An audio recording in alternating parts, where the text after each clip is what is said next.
What followed was like a sort of nightmare to Meryton. That he should be arrested for the murder of Dacre when reeled drunkenly in his brain. Murderer! They were calling him a murderer. The liars! The fools! Calling him a murderer, were they? And taking the word of a crawling worm like Borkins, a man without honor and utterly devoid of decency, who could stand up before them and tell them a story that was a tissue of lies. It was appalling. What a fiend incarnate this man Cleek was. Coming here at Nigel's own bidding, and then suddenly manipulating the evidence, until it caught him up in its writhing coils like a well-thrown lasso. Oh, if he had only let well enough alone and not brought a detective to the house. Yet how was he to know that the man would try to fix a murder on him, himself? Useless for him to speak, to deny. The revolver shot and the cruel little bullet, which showed there were others who possessed that sort of firearm besides himself, proved too easily, upon the circumstantial evidence theory at all events, that his word was not. He went through the next hour or two like a man who has been tortured. Silent, but bearing the mark of it upon his white face and in his haggard eyes. And indeed his situation was a terrible and strange one. He had set the wheels of the law in motion, he himself had brought the relentless Hamilton Cleek into the affair, and now he was called a murderer.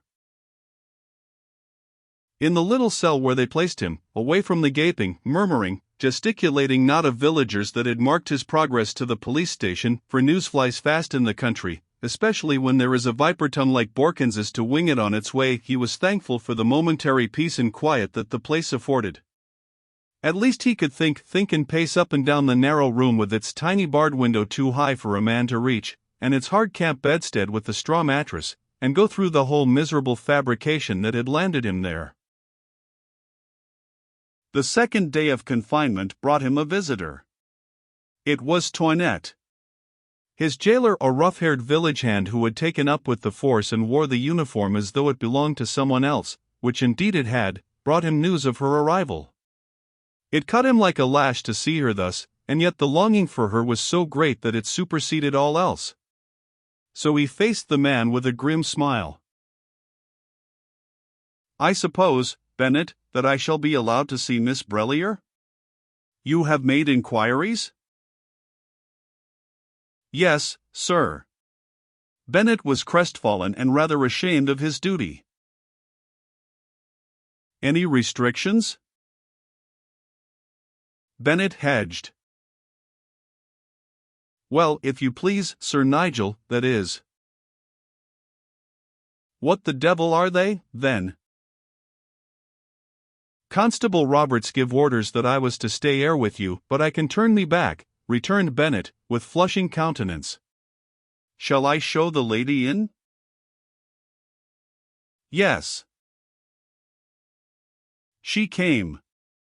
Her frock was of some clinging grey material that made her look more fairy-like than ever. A drooping veil of grey gauze fell like a mist before her face, screening from him the anguished mirrors of her eyes. "Nigel! My poor, poor Nigel! Little Toinette! Oh, Nigel, it seems impossible utterly. That you should be thought to have killed Dacre. You of all people. Poor, peace-loving Nigel. Something must be done, dearest, something shall be done. You shall not suffer so, for someone else's sin you shall not." He smiled at her wanly, and told her how beautiful she was. It was useless to explain to her the utter futility of it all. There was the revolver and there the bullet. The weapon was his, of the bullet he could say nothing. He had only told the truth, and they had not believed him. "Yes, see, dear," he said, patiently, "they do not believe me. They say I killed him, and Borkins, lying devil that he is, has told them a story of how the thing was done, sworn, in fact, that he saw it all from the kitchen window, saw Wynne lying in the garden path, dying, after I fired at him. Of course the thing's an outrageous lie, but they're acting upon it." "Nigel! How dared he?"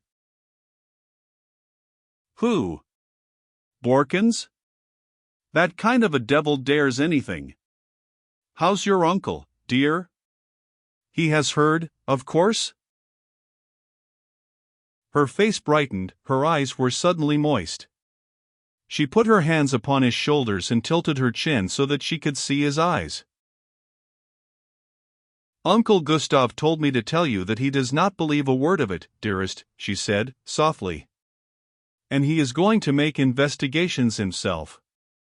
He is so unhappy, so terribly unhappy over it all. Such a tangled web as it is, such a wicked, wicked plot they have woven about you. Oh, Nigel dearest, why did you not tell me that they were detectives, these friends of yours who were coming to visit? If you had only said. He held her a moment, and then, leaning forward, kissed her gently upon the forehead.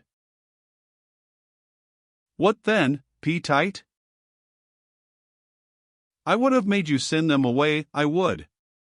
I would, she cried, vehemently. They should not have come, not if I had wired to them myself. Something told me that day, after you were gone, that a dreadful thing would happen. I was frightened for you, frightened. And I could not tell why. I kept laughing at myself, trying to tease myself out of it, as though it were simply, what you call it, the blues. And now, this. He nodded. And now this, he said, grimly, and laughed. Bennett, hand upon watch, turned apologetically at this juncture. Sorry, Sir Nigel, he said, but time's up.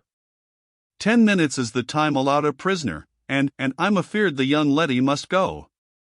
It hurts me to tell you, sir, but you'll understand. Duty is duty. Yes, doubtless, Bennett, though some people's idea of it is different from others, returned Meryton, with a bleak smile. Have no fear, Toinette. There is still plenty of time, and I shall engage the finest counsel in the land to stand for me. This knot shall be broken somehow, this tissue of lies must have a flaw somewhere. And nowadays circumstantial evidence, you know, doesn't hold too much water in a court of law. God bless you, little Toinette. She clung to him a moment, her face suddenly lightening at the tenor of his words, so bravely spoken, with so little conviction behind them. But they had helped her, and for that he was glad.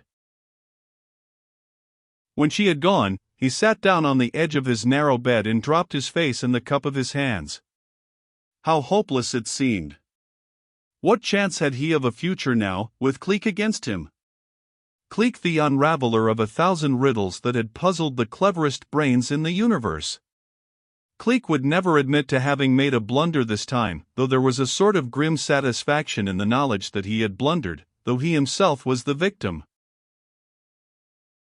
He sat there for a long time, thinking, his brain wearied, his heart like lead. Bennett's heavily booted feet upon the stone floor brought him back again to realities. There's another visitor, sir, said he. A gentleman. Seen him up at the towers, I ave name of West, sir. Constable Roberts says as thou you may see him. How kind of the constable, thought Nigel bitterly. His mouth twisted into a wry smile. Then his eyes lightened suddenly. Tony West, eh? So all the rats hadn't deserted the sinking ship, after all. There were still the old doctor, who came, cheering him up with kind words, bringing him books that he thought he could read, as though a man could read books, under such circumstances, and now Tony West, good old West.